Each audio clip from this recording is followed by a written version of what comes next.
You have the Samsung Galaxy. This is the S25, and you need to factory reset it. Let's get started. The three most common questions that pop up when you need to factory reset it. The first one is, I'm going to show you the button combo, and people are going to say, hey, it didn't work. Your phone, some Samsungs for no reason, need to be connected via USB to any laptop, computer, or tablet, and then do the button combo. Most phones don't need it, but some phones do. The next thing is, yes, it will absolutely erase everything, all pics, apps, everything. And then the last thing is that you will 100% still need your Google or Gmail to log back into the phone after the factory reset it.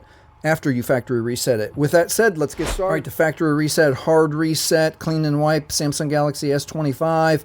We are going to hold the power and the volume up at the exact same time. I like to push volume up first and then power, and we'll let go as soon as we see the Samsung logo right there.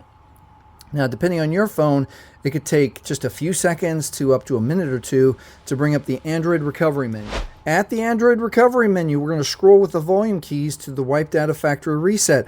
And there's the first warning right here. You still need your Google account to log back in. All right, with that said, let's press power for OK. And then here's the second warning. It will wipe all user data. This cannot be undone. Scroll down one more time for factory data reset, press power for OK. And again, depending on your phone, it could take many minutes to just a few seconds to get that data wipe is complete message, and now it is safe to reboot the system. Hey, if you need help remembering your PIN pattern or password, or maybe grandma and grandpa does, or your kids do, here's a free download to help you always remember your PIN pattern or password. Also, please like, please subscribe, and watch this video next.